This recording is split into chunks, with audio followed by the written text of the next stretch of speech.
Oh, a little bit about myself. So I was born and raised in this area. I actually grew up in Filer. I was homeschooled, so I didn't attend the high school. So if you ask me anything about the high school, I will not know. But I did grow up in the area. I grew up going to church and actually attended Community Christian Church in Twin Falls, and that's where I got connected with BBC and where I eventually graduated with a Bachelor's of Arts in Preaching. I also met my wife at Bible college. Well, okay, technically I met my wife at camp, but I had to confess to her that I did not remember her, and yet she's still with me. So again, she deserves much applause. But right before my graduation, a year after we got married, Andy approached me and invited us to join the M4C family because actually Tristan, in high school, she went to the church that Andy was ministering at in Gooding. So just a lot of different connections in different ways. But not long after he invited us, we came out, we visited the church, we interviewed, we were voted on, and then by December we were starting ministry here in Burley, Idaho, in the area. So it's been kind of a rush, and then the last 6 months it's been adjusting to a new church and then learning how to be a church in a pandemic. So things have still not calmed down a little bit, but it's been an adventure. It's been very cool and challenging to be a part of this ministry just because of all the changes, and we've seen God use our strengths and more importantly, our weaknesses for his glory. And it's just been awesome to see how his church has grown during all of this. In this whole process, there's been one question that I've had to ask myself more than others. And I wanted to ask you guys this morning as well. Who do you want to be when you grow up? And I know that probably seems like a question better asked for children's church, but bear with me. Because it seems like we ask this question maybe in different ways as we continue to live life. A recent example of this would be, what are your plans for after you graduate? I know this is a question that graduates are probably sick of hearing, and I know this because every time I ask a graduate this, they give me this look that's like, really? Again? You're not the first person to ask me that, and you certainly will not be the last. So now, I have to preface this question with, I know you're sick of hearing this, but, and then I'll ask it anyway. I don't know if that's considerate or not, but that's how I do it. We don't ask this question, though, to annoy our graduates. If you do, that might be a little messed up. But most of us don't. Because we ask it because we want to know how they intend to continue to grow. What are their plans to continue to be the person that God has called them to be? We ask this question because at its heart is the question we've all been asking since we were very young: who do I want to be when I grow up? We ask these questions because we're all faced with the decision of growth in our life, no matter how old we are, no matter what phase of life we're in. I remember my first answer for this question was I was going to be a chef. When I said this, when I preached this at our church, I immediately heard laughter, and it was hurtful. But I said I was going to be a chef, and I even had a notebook.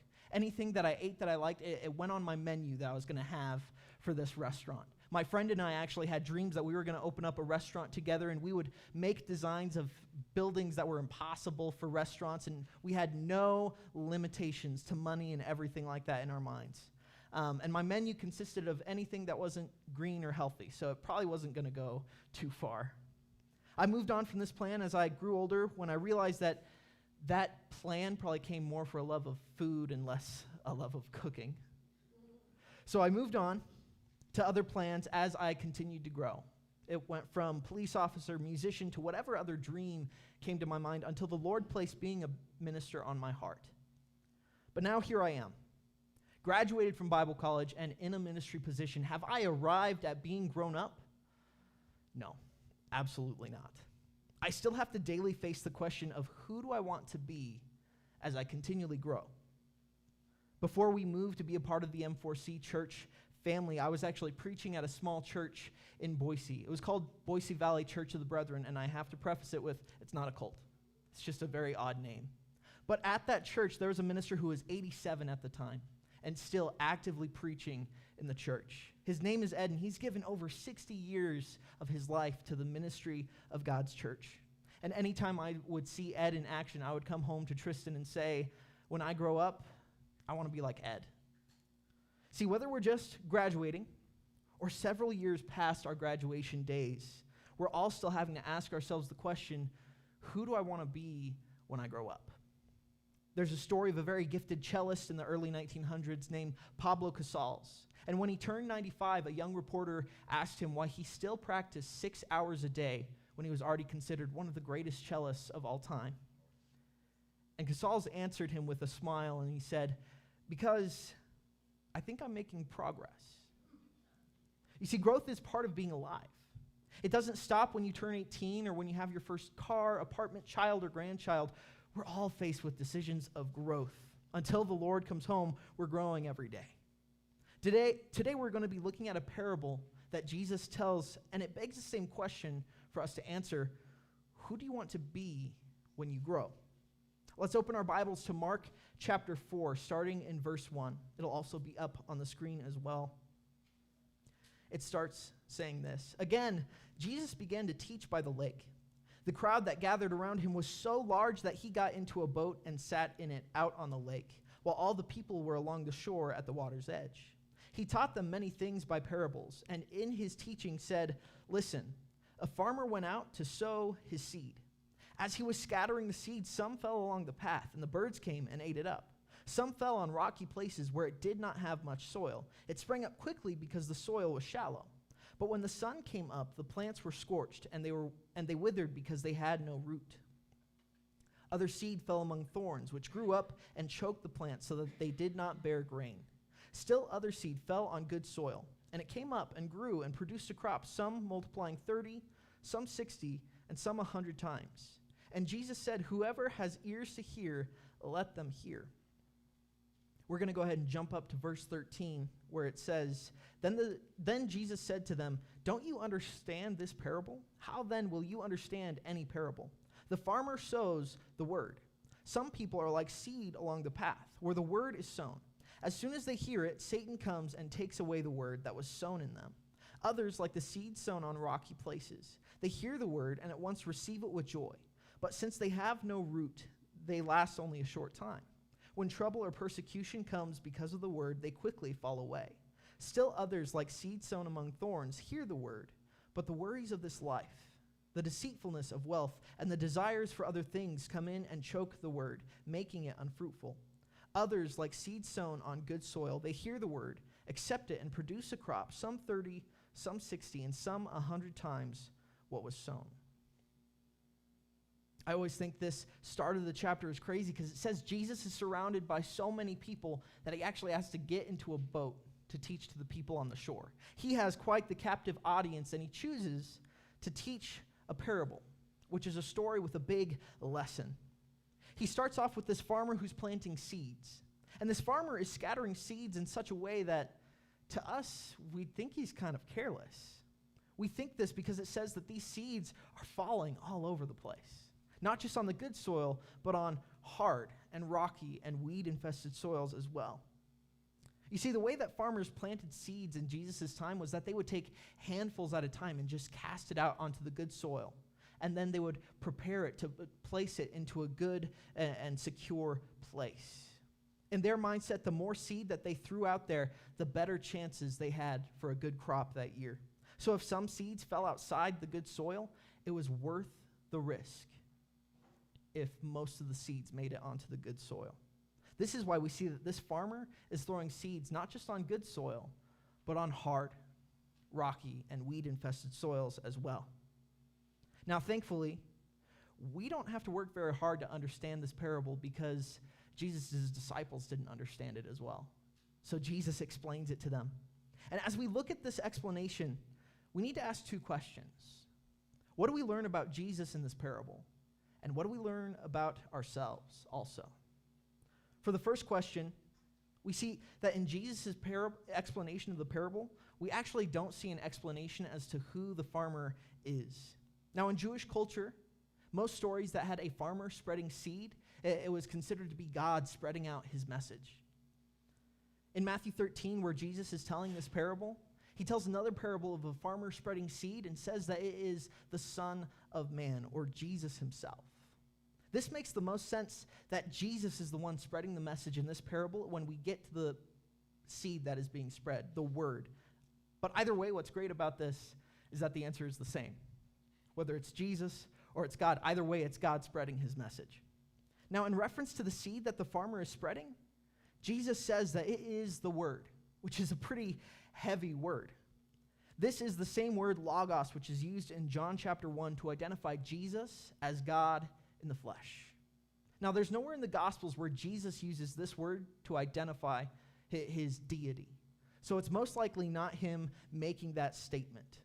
In Matthew 13, where Jesus tells this parable, he describes the seed as the word of the kingdom. In Luke 8, he describes it as the word of God.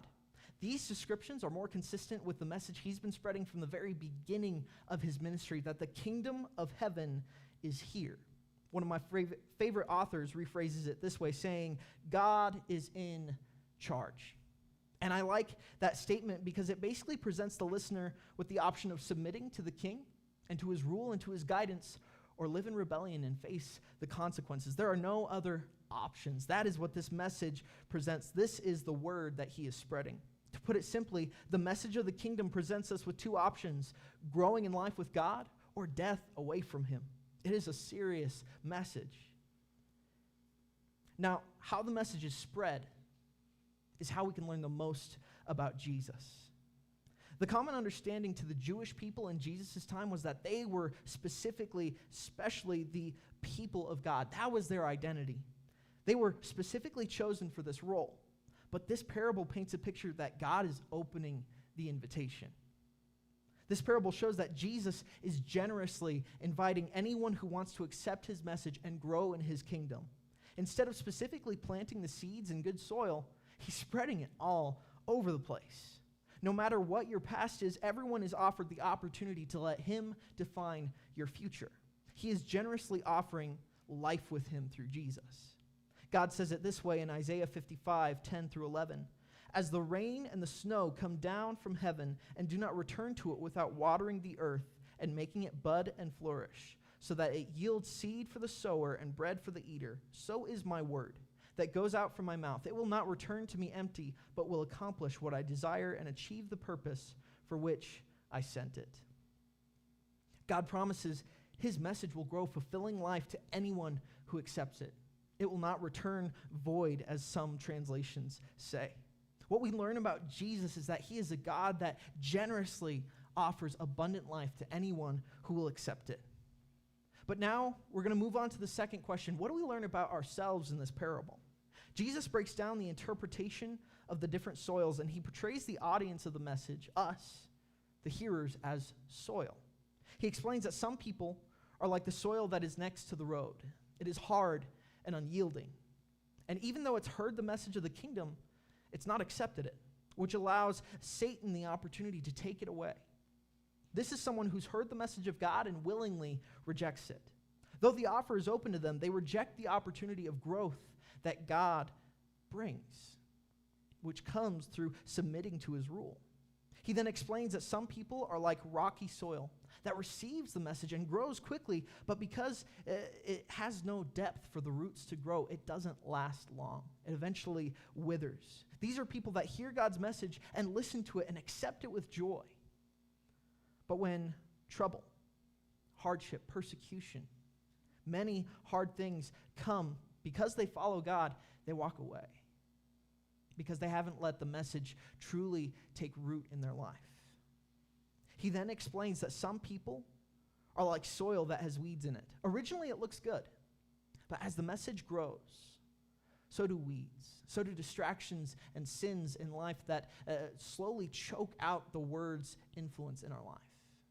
It draws our attention away to eventually take the place of the word in our life. But then finally, he gives some good news. He explains that some people are like soil that is ready to grow and produce fruit.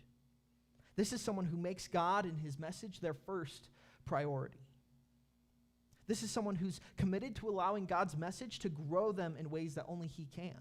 This kind of growth only comes when we don't let anything get in the way of God's message in our life, and this is a daily decision.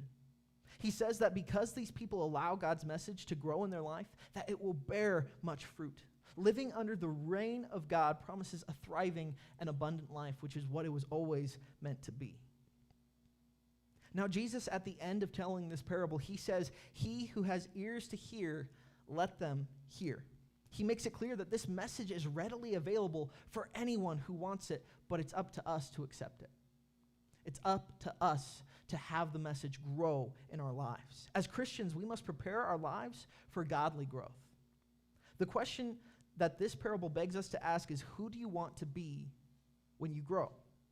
Hosea 10, 12 through 13 phrases it this way: sow righteousness for yourselves, reap the fruit of unfailing love, and break up your unplowed ground. For it is time to seek the Lord until he comes and showers his righteousness on you.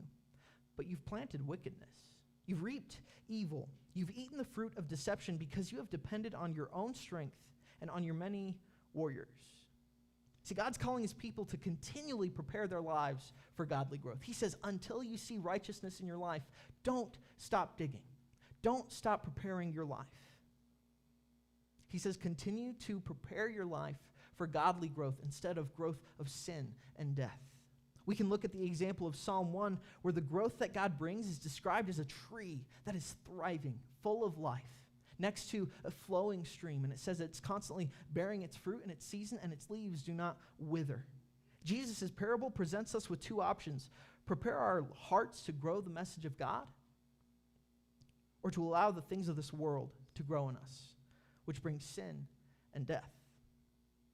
The way we choose these options is by how we prepare our life. We can choose to make God our priority and the center of our life, or we can run after and worship the things of this world that harden our hearts towards his call. The seeds have been spread, but how will you prepare your soil? That's the question we need to ask from this parable.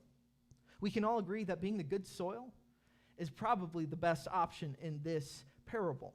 But we have to understand what it takes to be good soil, a soil that grows good fruit. To prepare good soil takes a lot of hard work. It requires removing the things that limit growth. It requires removing the weeds that will kill the good plants. It's digging out the bad to prepare for the good. This is a daily process. I told this story in the last service as well. I was preparing our garden for this year, and as I was digging, I hit something really hard, and I pull it out. There is an old rusty tire iron in the place where our garden should be.